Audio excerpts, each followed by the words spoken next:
It is time for Political Breakfast. We are live this morning, and we have to address a surprise move yesterday during a special session called by Governor Brian Kemp. Republican lawmakers in Georgia announced they wouldn't redraw congressional and state legislative districts for the 2028 elections during that special session. Strategist Brian Robinson and Tharon Johnson are here now to give their perspective, their reaction. Brian, Tharon, good morning. Good morning. Brian, you up first.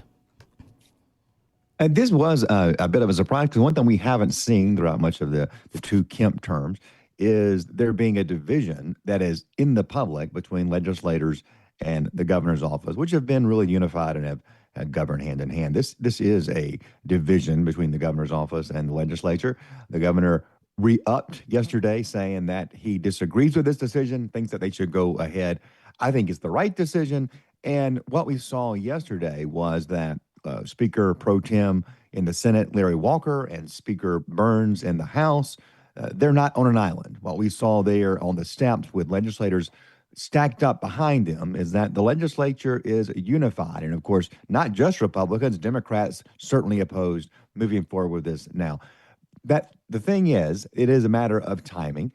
The feeling is on the Republican side that courts have required, by changing the standards, that we change our districts soon.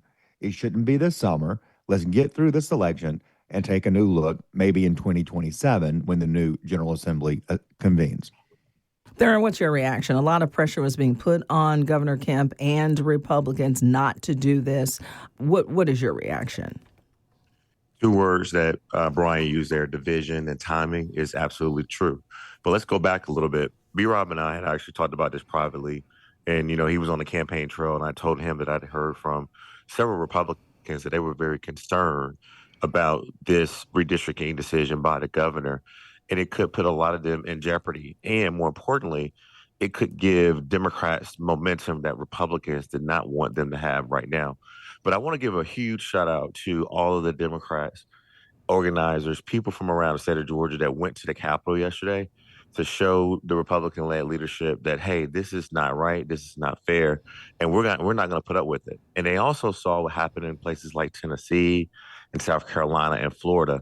So a very strategic move by the Speaker and the Senate Pro Tem to unite in a united way, come out and say we're going to postpone this. But however, Lisa, it does not mean that it can't come back. It's just the Republicans right now, they're reading the tea leaves. They know that the momentum is on the Democratic side in certain areas of the state, and having a crazy, robust, divisive conversation at a legislative session right now about redistricting was not something they wanted to risk right now. Yeah, did either of you get word that this might happen? Because it really did come across as a surprise to many people.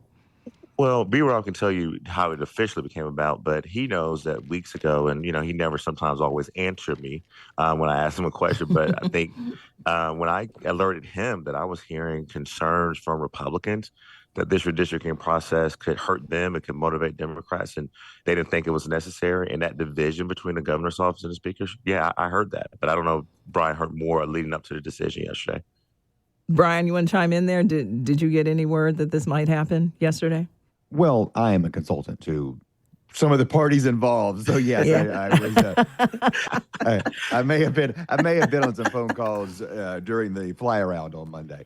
So this has been discussed. Look, they want to do it right. They want to get the policy right, and I think now's not the time. We've got big things to do in this special session. Our voting system that we're going to use in November, most likely, will be illegal in 2 weeks. And so we got to go in there and change the state law so that everything accords to the rule of law, and we don't throw our election immediately and certainly into court and tied up in litigation. Nobody needs that. Would definitely hurt faith in the process. So let's focus on that. Let's focus on the property taxes that are at the top of mind for Georgia voters right now who are feeling squeezed by rising costs.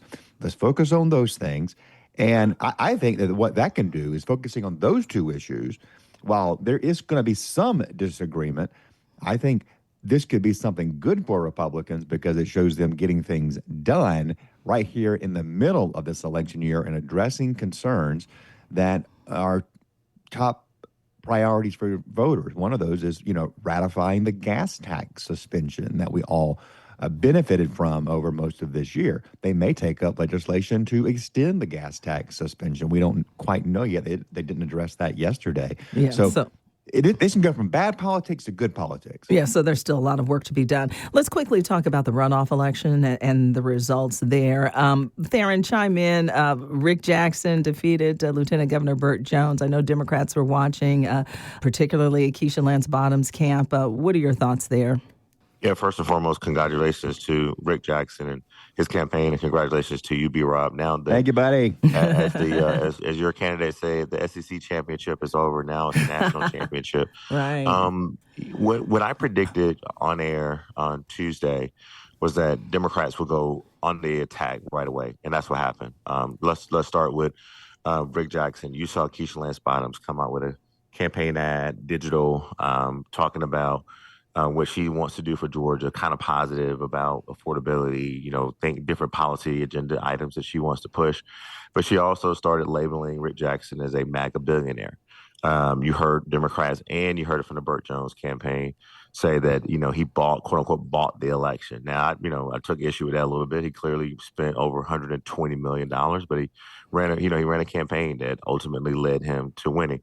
So you're going to see the Democratic establishment start to attack Rick Jackson. You got to do it fast, Lisa, because he's got so much money. He's got a team. I'm sure they got some ads already ready to go. But and as far as John Ossoff, really quickly, you saw the statement. It just in a very aggressive way, pointing out things about Mike Collins, calling him a bigot, saying that he's a anti-Semite, saying he's under investigation. He hasn't been good for stewardship of taxpayer dollars in Georgia. So both Democrats went right on the attack, on the offense on Wednesday morning. Yeah, is this when, Brian, you always talk about the bloodshed. Is this when the bloodshed is about to start?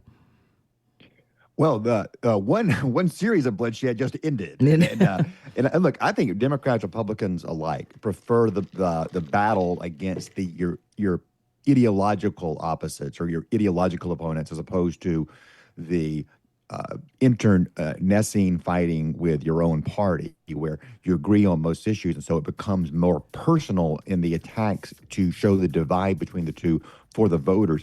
This is now a time where we can disagree on policy, and I think I think our blood pressure is a little bit better. Our approach to life is a little bit better when we are talking about Medicaid reforms, or we're talking about investments in transportation, as opposed to whether somebody's been arrested for fraud at some juncture in their life, right? So we're getting into a happier period. We got to go, Brian. I'm sorry. We got 2 seconds here. Thank you guys for chiming in as always.